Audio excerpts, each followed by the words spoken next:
Okay. Good morning, everyone. Good morning. Good morning to all those that are following us over the internet. It's always nice to have you all here in the morning that's sunny and hot. And I know we all wanted to enjoy a little bit more of the summer while it lasts, but it's good to always spend a little bit of time to take care of our inner transformation a little bit as well. Today, our lecture is going to be about relations beyond the grave by our friend Marco Magalhaes. But as always, before we start, we're going to have we're going to have a reading and our initial prayer by our friend Otto, please.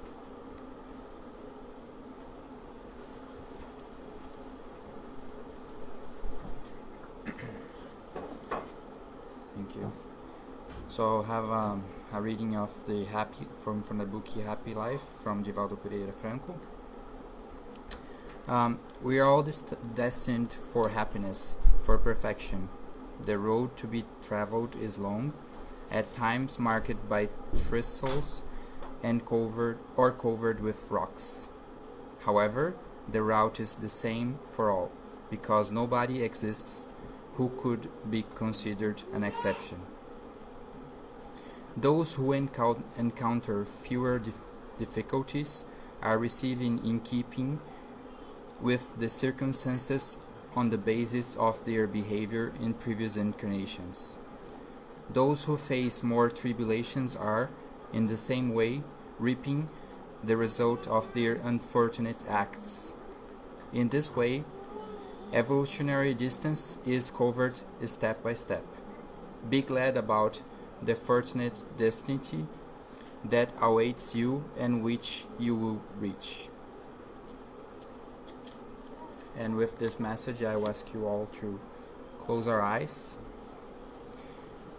and thank God for the opportunity to be alive, to be here, all together with the same thought of goodness, thinking about the opportunity to provide all of us here with enlightenment brought by our brother Marco Magalhaes, who will also ask for our friends and our brothers to enlighten him with the good thoughts and good everything that can be provided him with, the good opportunity for him to provide us with the message and messages that will help us to progress in our evolutionary progress here. Thank you all, and so be it.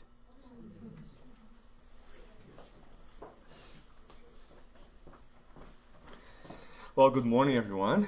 Good morning. It's very nice to be here again. It's been a few months that I don't come up for a lecture, so it's I feel like I'm starting all over again.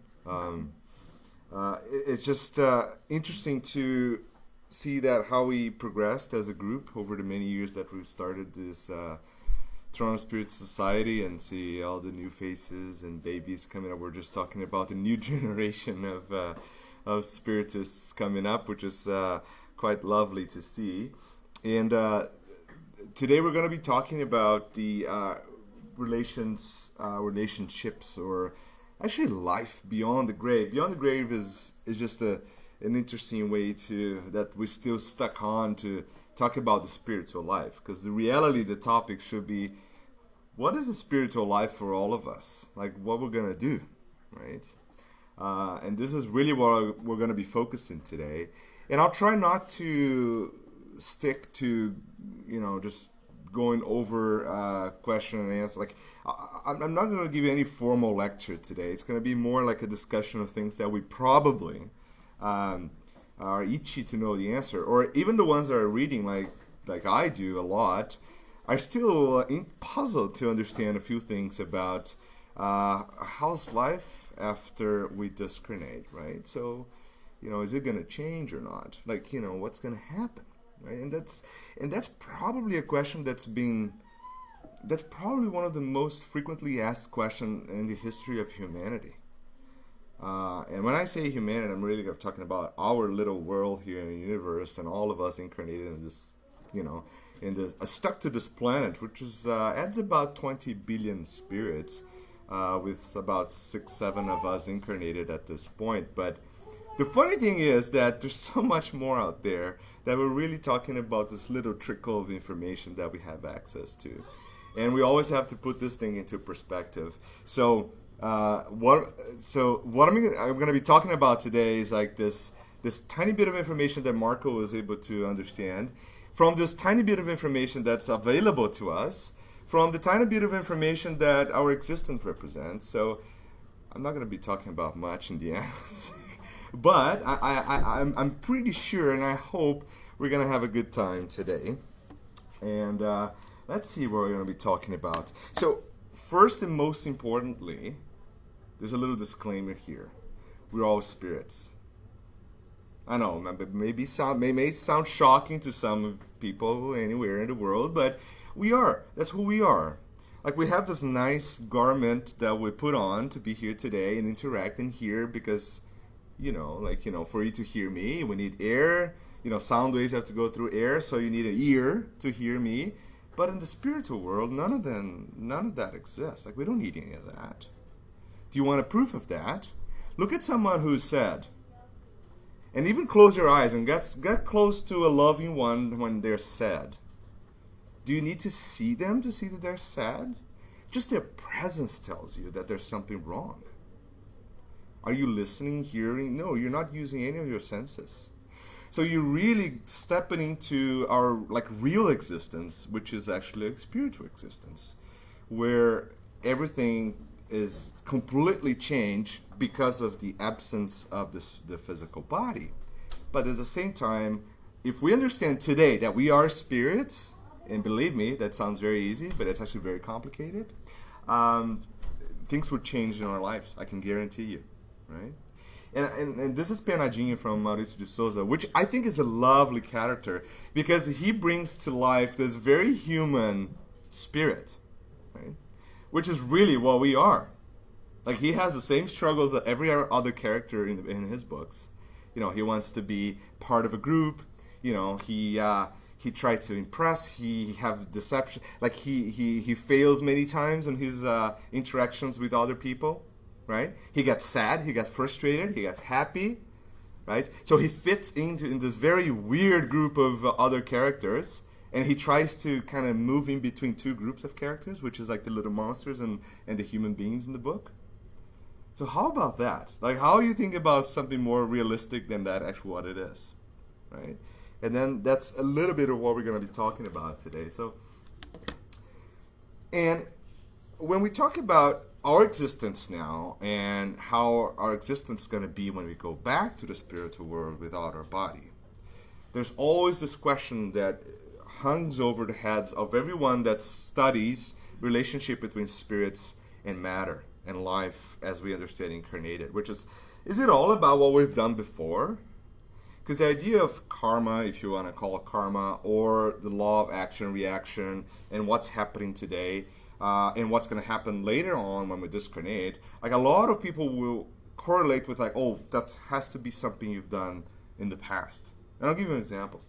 Like, you bump into someone in the street, and you automatically dislike that person. You don't know her or him. You've never seen them before. You've never interacted.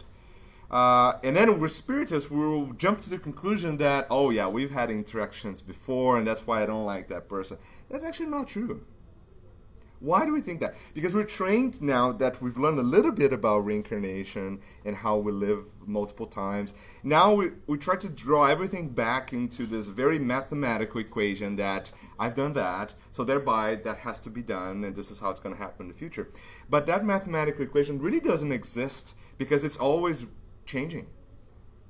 In other words, I'm destined. I don't like using the word destined, but let's use it for example. So I'm destined to come here and do something, or something's going to happen with me because of what I've done in the past. Let's put it that example. But then none of that happens. Does it mean that the reincarnatory plan failed or I failed, or no, it means that I was able to change without having to go through that particular challenge in my life. That happens like every single minute in our lives. And that's what we call divine providence. And that's all our multiple friends in the spiritual world are always helping us. But now let's go back to the example of I found someone that I automatically don't like and I can't stand the presence.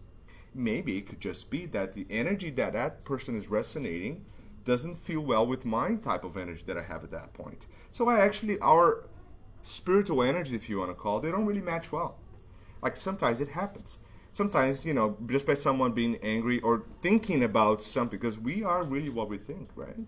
So if that person is thinking about something that I don't like personally, then automatically I'll feel resistance from that person. It doesn't mean we've interacted before.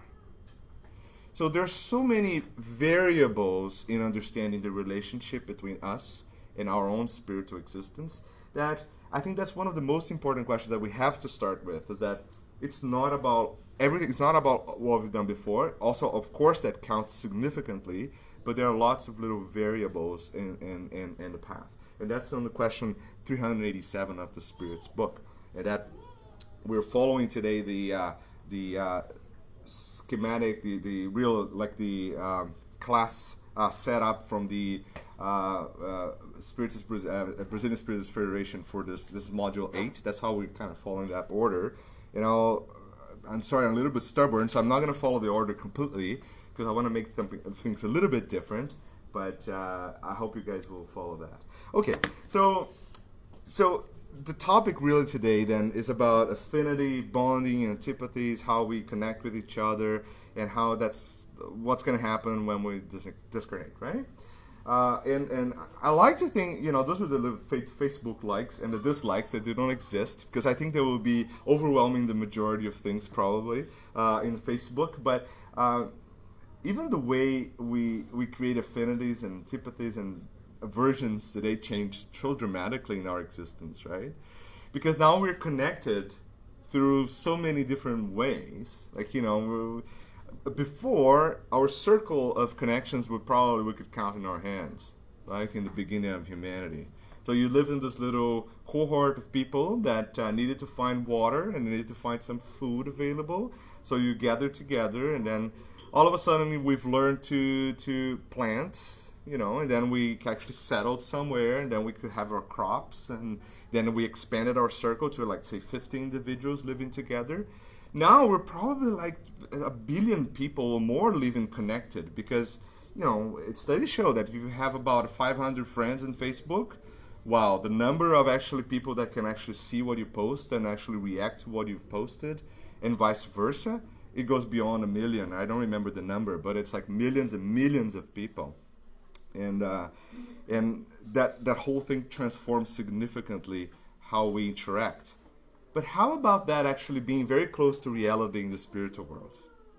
Yeah, I know, you won't see that in any Spiritist book. This is like a completely interpretation from Marco from what we've read extensively in Spiritism, but it's quite easy to follow.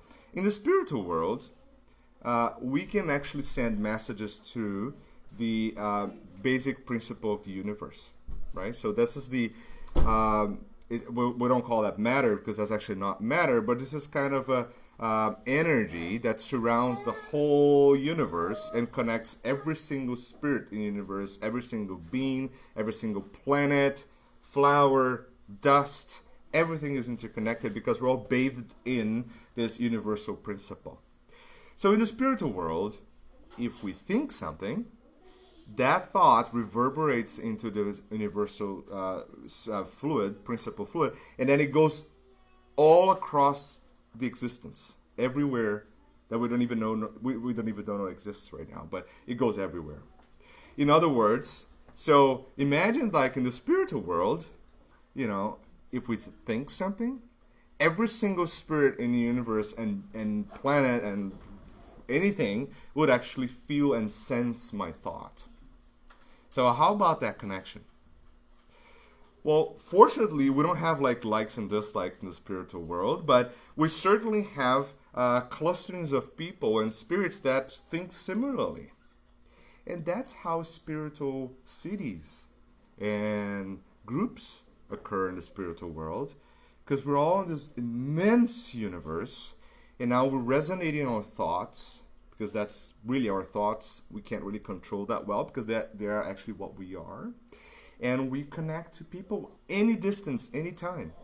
And the good thing is, I don't actually need to get into a car and go see that individual, because if I think, I'm there.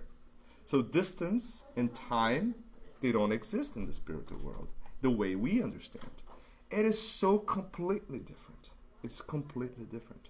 So, here in our incarnated life in this planet, science tells us that, the level of two hormones called oxytocin and vasopressin, that's what defines bond. So in other words, when a mother is giving birth to a baby, there's this high levels of oxytocin that's been correlated with the bonding, maternal bonding. And similarly in animal experiments, like, animals that bond together, they have higher levels of those hormones. And that's what defines bonding. We know that that's like the most irrelevant part of bonding that we could possibly investigate, because we're really looking at the body reacting to our spirit. So we bond as a spirit, and then of course our body reacts to us as a spirit, and of course it will secrete several hormones to manifest that physically. But the reality is that we as a spirit are bonding, not the body. Bodies don't bond. That doesn't exist. But we live in a society that really thinks that that's it. Like physical relationships.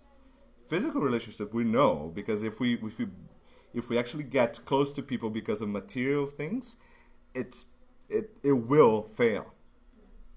Period. Like there's no midpoint term into this. And if it doesn't fail in this incarnation, it will fail when we realize we go to the spirit world to say, wait a minute, actually we're not that close whatsoever. We just wanted to be close together because of God knows who, what, I don't know, but that doesn't work. So bonding, affinity, that's all based on our spiritual existence, what we think and what we are. So in the spiritual world, everything changes dramatically. For example, we can bring that closer to us so we can understand.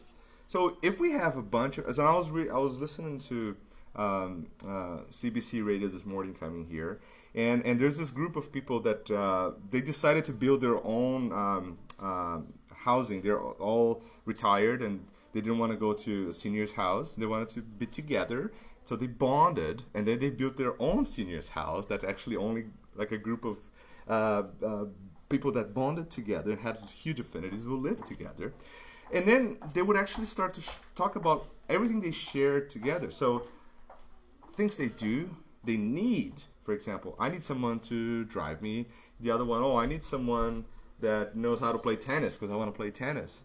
So there's like a million different ways people can actually get close together. And that's kind of a small representation of what's in the spiritual world. Because the spiritual world expands way more than play tennis. Like it goes into emotions, existence, feelings, which is actually much more complex than what we do and what we share and what we read. Right? So, the Spirit's book in the question 278, Allan Kardec has a little comment in the end, which I think is one of the most fantastic ways to describe the spiritual world and the relationships in the spiritual world, is that the spiritual world is like a great city, huge city, and we don't even know where it ends, where individuals of all social classes and conditions see and meet one another without mixing together. So we're all living together in the spiritual world. There are no barriers, walls. They don't exist really, and where societies are formed by similarity of tastes in which vices and virtues elbow each other without speaking to one another. In other words, vices and virtues define our moral principle. That's actually what defines who we are. So, if individuals are emanating the vices, because that's who they are, they emphasize their existence by their mistakes and their vices, so they automatically come together and form little groups of individuals or spirits that live by their ignorant state. And then they can interact with us, and then we call them obsessors, right? Let's say one example. But there are many levels of suffering and ignorance and vices that are shared by groups and individuals in the spiritual world. Some of them are so horrible for us to understand and think that they sink down into the lowest levels of thought or vibrations that we call the abysses, or like the dark places in the spiritual world, which are all material references to it. In the essence, that's actually a group of individuals that share the same vices and mistakes and problems, right? At the same time, there's a group of individuals that are hugely evolved morally. They share a lot of virtues, and they also cluster together, but now with a much more empathetic and altruistic way. It's actually, listen, we've evolved so much, we understand this, now it's time for us to go and help others. So they are interacting all the time. One's trying to help one another, they're living in the same space and time for them, but they're not actually mixing together because they're uniting by the type of energy they think and they vibrate, okay? Which is quite interesting. So it's like city with neighborhoods, for example. They can flow between each other, but there are some restrictions on how you move and how you interact. But the city lives on, or the universe, spiritual world lives on, with this very complex way of organizing in spirits. For example, this is how I like to think about this. Let's see if I can do a play. Hopefully, I can do this. Yeah. So this is, in science, we call it diffusion barrier model. The diffusion aggregation model. So basically, I don't know if you can see those little red dots clustering in the center of it. So we live in this diffusion model in the spiritual world. It kind of represents what Kardec was saying. And we have all the spirits hovering around in different places and locations. And all of a sudden, there's an aggregation happening right at the center here. And you can see that. This is the aggregates. And how are they aggregating? Is that, how they look? No. Why do you think they will cluster together? Why do you think like a spiritual city will be formed? Is it random? The location, is it random? There's really nothing random, right? So a spiritual city will be formed in a location where it definitely has some type of link with the incarnated area that's just underneath or close to it. The spirits that inhabit there, they have ties to that place too. So they're all connected in sharing the same level of vibration, of moral aspects of who they are, what they thought. They have to share that together for them to form the little aggregation in the spiritual world. And then cities, locations, groups of ignorant spirits that are suffering, they cluster together. All of them will form clusters and we all live together. But then you ask me, oh, wait a minute, Marco, you're totally missing this part. Like, there are actually cities, there's actually like walls and there are cars in the spiritual world. Oh, sure there is. The more closely related to our physical existence a spirit is, the more they need to have those things to live. Do we need food in the spiritual world? Do we really need it? Actually, we don't. But why do spirits need to eat soup when they get there? Is that real soup they're eating? No. That is a formation from a collective thought arrangement from the spirits that are living together. So actually there is a soup. Like, they can see it, they can taste it, they can feel it. But very similar to what this chair looks to us, actually this chair doesn't exist. This chair is just a very random aggregation of atoms together, which is like a bunch of empty space. Similarly, they can cluster that energy into forming a plate of soup, and they can actually taste and eat it. They don't have mouths anymore like we do, so their per-spiritual body senses that energy as a fulfilling energy to their need, which is actually of soup. That's complex, I understand. But the spiritual world is complex, extremely complex. And what I really want you guys to understand is that what we know about the spiritual world is actually very close to where we are right now in the in incarnated world. All the spiritual cities that we've been described and very well listed in the books, they're actually very close to where we are in the evolution of our spirituality. Very close. They're still organized in cities, ministries. So we are a poor reflection of what they are, and they are a poor reflection of what's above them, and then continuing forever until we reach a point that none of that is necessary. That a spirit will be so evolved that he'll have the same type of full affinity and love to every single spirit in the universe. And then we're going to be close to understanding what God is. See how far we are from it. We're really, really far. So everything we learn and study has to be put into perspective. And I think that's what's so important for us. Is understanding that, I really want to go to a spiritual city like Nosso Solar. Oh, I tell you, I do. It's great. Everything's beautiful. There are buses moving around. But also we have to understand that that's like a tiny step up from where we are right now. And there are millions of these tiny step ups until we really understand what actually spiritual life is. Knowledge is translated to us as in a way that we can grasp and understand. So see how we evolve. Now I'm going to put the positive side. Now we'll just make you guys all like, okay, I don't know anything, forget about it. Now I'm going to put everything positive back in. So not too long ago, we were talking about a few thousand years, like 1,000, 2,000 years. If I came up to you and tell you, like, Nicodemus, for example, they're like, yo, listen, you're going to be born again. People would just put you on fire, like they would just light you up, because like this is such an incomprehensible idea that I cannot tolerate it. So thereby you're like a witch, you're crazy, you're something that I can't live with, right?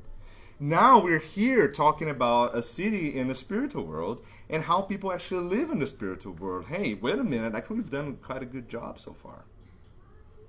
And now there's what Spiritism allows us to do is actually think this and, hey, wait a minute, this is great, but listen, there's so much more I need to learn. There's actually so much more out there that my brain cannot comprehend at this point. Period. I can't. Sorry, I tried, but it's just too much for me. But at least I have the basis of thinking freely on what life is, what the real life is. Right? That's okay, We don't have cell phones in spiritual world. But I think some spiritual cities probably have it, because people get there. How are they gonna connect to Facebook? It's like, no, I can't live here. I have to go back to the I can't. And maybe an obsession starts there because they're going to be moving around people with cell phones trying to grasp from that energy from the cell phone. You know what? It's totally likable. Like, for example, it's totally possible. Like, someone who drinks is the same idea. If you're addicted to drinking, we know that, it's been well described, that they'll come back and they'll connect to drinking. And they'll live on the energy that the individual is feeling when he's drinking, right? He'll live on that addiction. I guess similarly it would happen with any type of new addictions, for example, like Pokemon Go. And I'm not going to go into it there because this is going to be a 3-hour lecture. Okay, so here are a few questions that I've selected. So we're going to talk about today.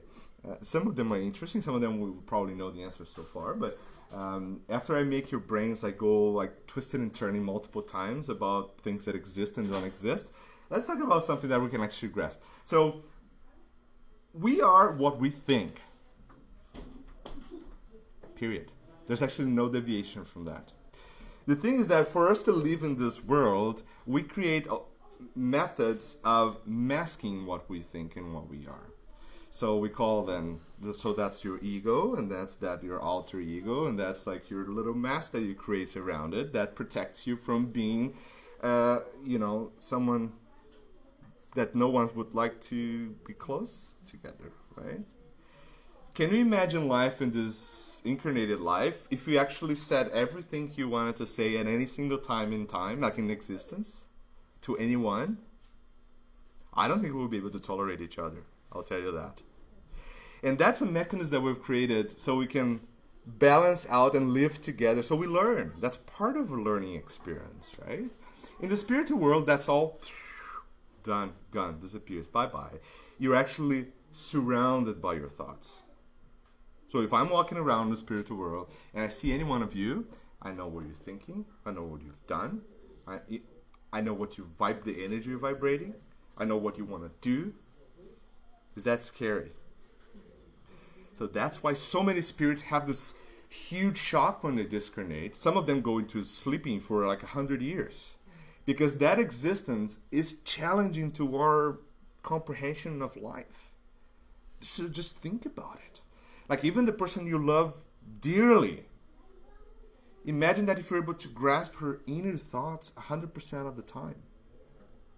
How relationships will be built. That's very difficult, I'll tell you. So, and we can't hide it in the spiritual world. We cannot do it.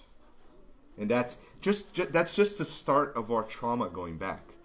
What is funny is that we come from there, and we have a huge trauma coming in here. Well, you can imagine the same way we have our funeral arrangements when we depart, we have some type of arrangements when we come in. Of course, it's not as sad as we do in our funerals, because there we know that we're going, but we'll come back and everything will be fine. Now here we still struggle to understand that idea, so we have this dramatically overwhelming emotional experience, which sometimes is not that positive, but that's another lecture that we can talk about. But there's shocks coming in and out. Oh boy, reincarnation is a tough thing. You know, and we're not even talking about the mechanisms of it. You know. So, can spirits have children in the spiritual world? What do you think? I know, so some challenging questions today. Yeah? No? So, who creates us? As a spirit. So, can we create another spirit in the spiritual world? So that's actually an easy answer to the question. It is an answer, but a lot of people struggle with that, right? Because why not? Like, can we set up families in the spiritual world? Oh, definitely we can, but we cannot generate a spiritual principle from ourselves because we're not even close to that perfection yet. Like we don't even understand what God is. Think about like creating another spirit. So definitely no. There are some books out there that suggest that, and I really tell you, like, just be careful, okay, what you read. What about our other half? And we talk about other halves all the time, like a better half. You know? Do we really need another half? Do we have a spirit that we have to be together to be accomplished and happy? No. We are complete individuals. We have huge affinity and bondings with multiple spirits. And that's what it's so hard for us to grasp. So I'll give you an example. We're here, I have a family, Joyce and Daniel. I love them dearly. And eventually we'll come back together. And then when we come back, I may be Daniel's son and Joyce might be my sister. Does that change really the type of principle of love that unites us? It doesn't. When you get to a point that you understand what love is, love goes beyond any familiar relationship. And you can have the same overwhelming love with any individual, even if you don't live in the same family or you thought you've never seen before. You just bump into someone and all of a sudden, oh my, we really get along together. Oh my God, it seems like we've been together for ages. And that's true. We've probably been together for ages. It's that we're just bumping this new incarnation and we kind of forget about the rest. But the real love, the essence of love, goes beyond any family ties. Right? And that's very important for us to understand. And that's the next question. That's question 285. So do spirits have authority over other spiritual worlds? See, I'd show you this nice diffusion model that you saw this little tiny spirits moving around everywhere. Is there any type of authority? Can I give orders to spirit in the spiritual world? What do you think? Yes? No? Yes or no? Yes or no? Okay. So, not the way we understand orders. It's not like my mean boss or myself, Denise is not here today, but it's like, Denise, do this and that in the laboratory. No, it's not about that. But it's about moral evolution. So if I'm morally evolved significantly, so think about this hugely evolved spirit, the type of energy that I surround by myself can influence the thought of any spirit that is not as morally evolved as I am. So, in other words, if an incredibly morally elevated spirit transmit a thought to a less elevated spirit that, listen, you can't do this, they're not going to be able to do it. So that is the type of subordination and authority in the spiritual world. Is an authority that is created by love and evolution. It's not the type of authority that we talk about here in our existence. So, and that happens multiple times. Even if the spirit that is suffering and vibrating low energies, they don't see the higher spirits, but they feel them. And this is described in so many books out there you have a chance to read. But if they transmit a thought that you should not do this, they will not be able to do it. And there's a vibration of energy that explains the process. And that's the same process, for example, when you see even one of the basic books of André Luiz, when we talk about Nosso Lar, when the spirit tries to live in the city, they can't. That's what we discuss as like an order or authority. No, really, it's like the spirit can't live with that same vibration of energy that the city emanates. They don't fit in. Their vibration is too low. They can't. They physically cannot get in touch with that type of environment.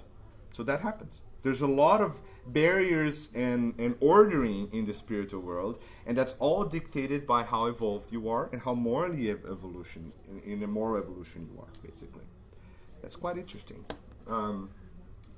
So are relatives and friends always recruited after death? So are we really going to see our loved one after we discarnate? Not necessarily, and this is big time. And unfortunately, the way we are evolved right now, chances are that we're not. Right, and that this could be because of action and reaction law, that you've done something that you really can't see them because of what you've done, or it could be just because one is much more morally evolved than the other one. They lived in completely different clusterings that we talked about in the beginning, and they don't have the high evolved ones can actually go down and see the other ones if they want to, and they're permitted to. But the more low evolution ones cannot go up because of the physical energy that blocks them from doing it, right? What about hatred and enemies among spirits? Big time. And that speaks towards our own inability to love, right? That's what we are. So do we really expect to be very different in the spiritual world from what we are right now? Not really. Not really. We will replicate in a different way, but we'll replicate our relationships, we'll replicate the way we live, we'll replicate our own failures of understanding love, which is like the hatred, the bad energy, the negativity that we generate. We'll carry that on, because that's who we are. Remember, we talked about this in the first slide. We are spirits. We'll live with that. That's who we are. It's going to be hard to live with that now because everyone can see it, right? But that's who we are. This is a question that a lot of people asked me before, and I have to bring it up. Can spirits have sex in the spiritual world? I know. I selected tough questions. What do you think? Do you think about it? Probably not. Yes or no? They don't have the physical body. But what about their spiritual body? Can they reshape their spiritual body in any way they want?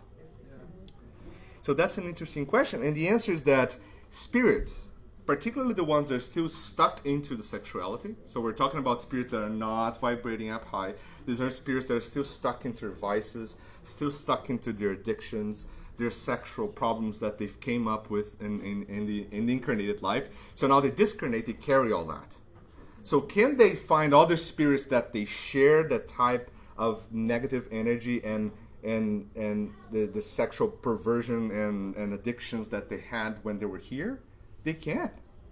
And they will probably not only do it with themselves, they'll stuck up with someone in here that does the same. So they'll kind of live on their shoulders, kind of living on that type of energy that incarnateds are also creating. So it's not sex as we understand, of course not. Like there's no physical intercourse, but it's a type of relationship where they can mold their perispiritual bodies and kind of in their minds, in their thoughts, they can reenact an act of sex to share that type of material pleasure that they're still stuck on. It's very complex.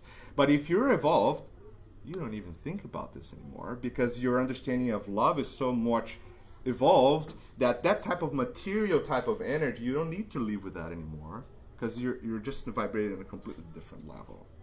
So it does exist somewhat, but very different from what we understand, of course. Not for recreation, or not for creating, like generating other lives or any of that. And this is in Medium's book, item 74, and Spirit's book, and a bunch of other books too. So how are cities formed, and why do we need buses and cars?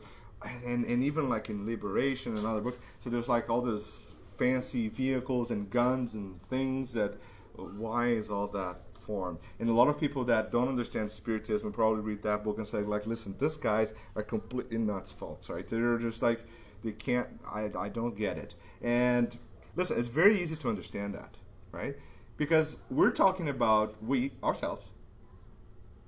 So here we are living in this little room here. So this is all we understand in life. So we live in a room with walls, and I need, I need a table, and I need my car. Here I am, a discarnated spirit, and I'm sitting there, and I'm hoping to get into this nice pastures of green lawn with those little angels flowing around, and I don't see any of that, right? That really doesn't exist. And then I'm already a little bit depressed because I look at this like, listen, this is not good. So based on my state of evolution and vibration right now, I'll probably see like mud and dirt, right? That's how I'm going to recreate my surroundings, right? And then what happens is that there's a group of people, imagine like millions of spirits that collectively can mold the spiritual world to their own thoughts. We do that. If we're able to look at ourselves and look at our thoughts, we will see that actually our thoughts create real existence around us. So we're really surrounded by our thoughts. If we think about a house, someone would actually see a house when they look at you. That's very well explained. So now when millions of spirits do that at the same time, they can recreate a whole city.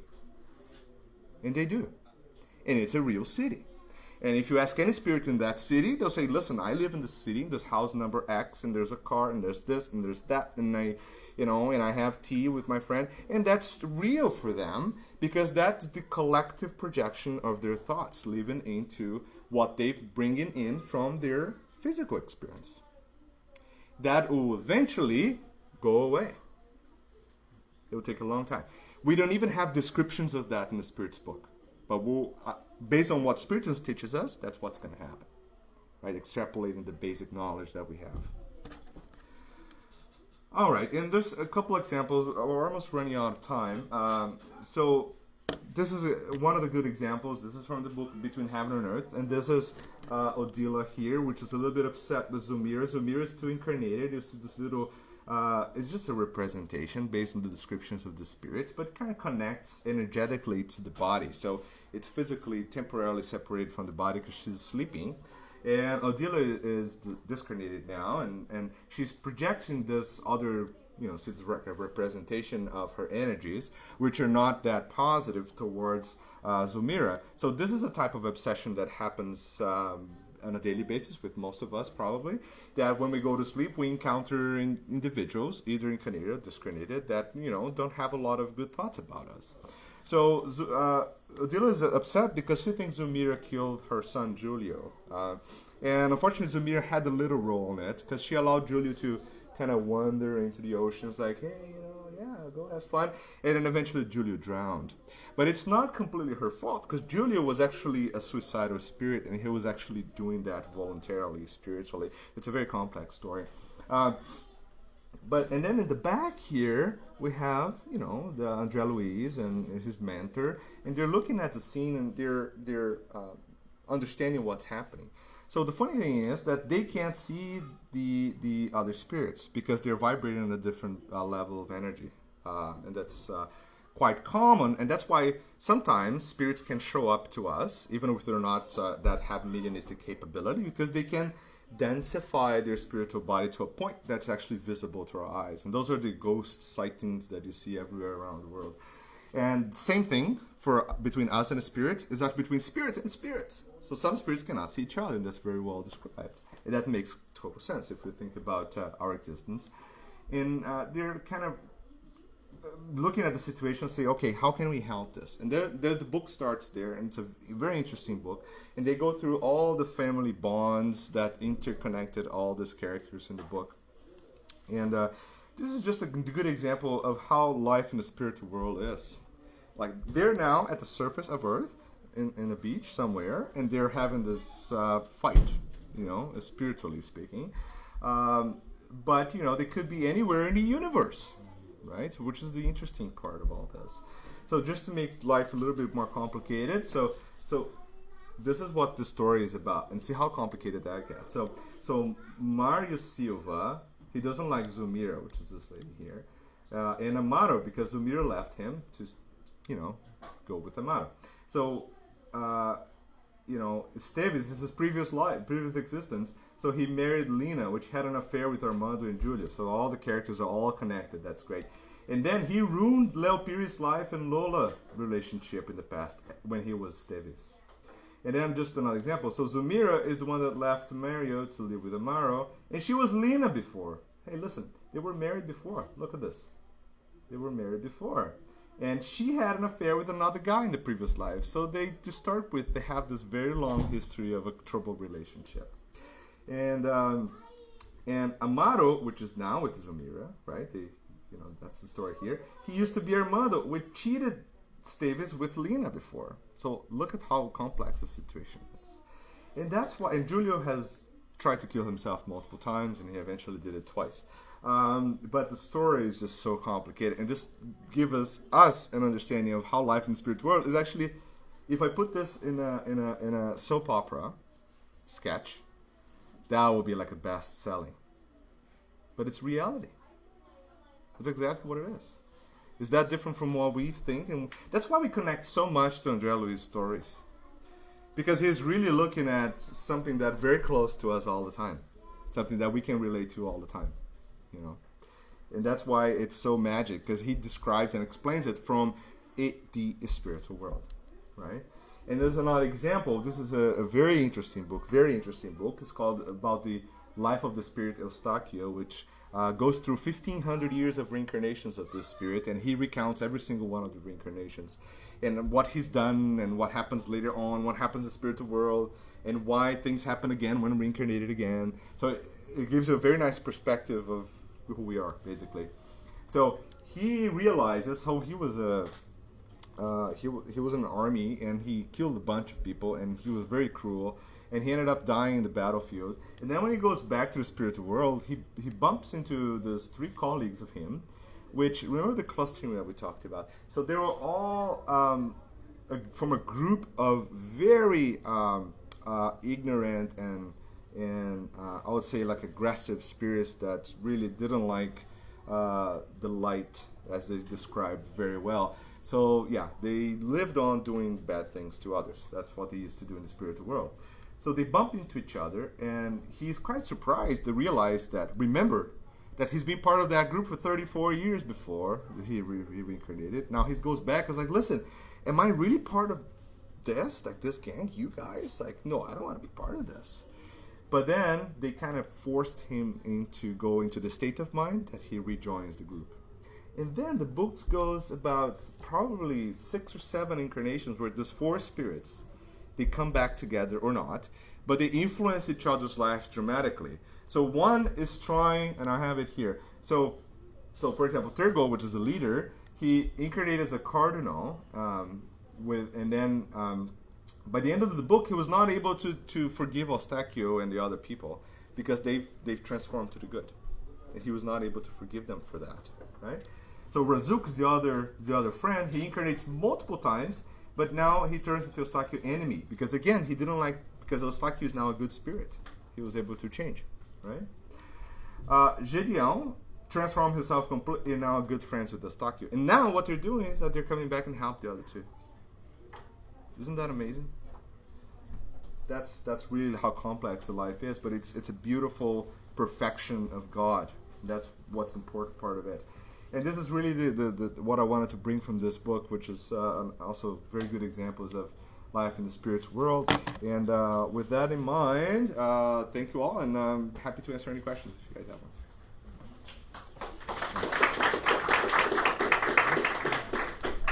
Marco, no, stay there.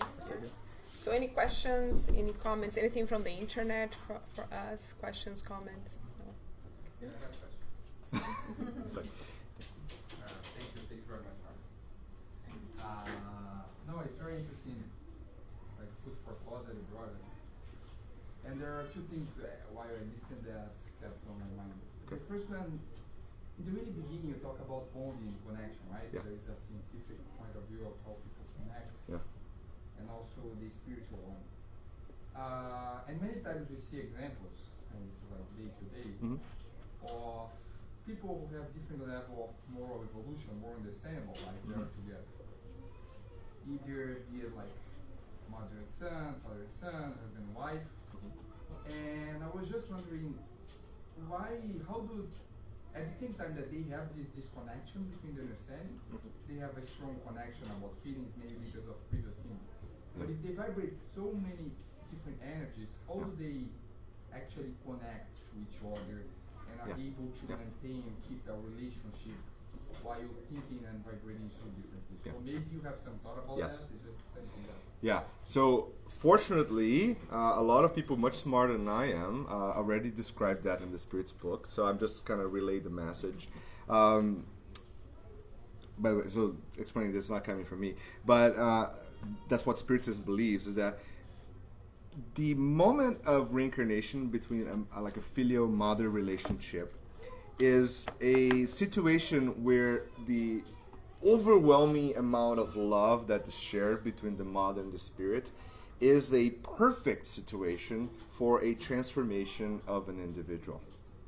So even if the son vibrates in a very different state, is bringing a lot of vices, bringing a lot of negativity, a lot of mistakes in the past, which is completely disconnected in that sense with the mother love is able to go beyond all of that situation. Now, not to say that that spirit will eventually regain that attitude when he starts to develop, which is about the age of 7, when they really start to be like fully aware of their body and who they are. They start to show up more of their essence as a spirit.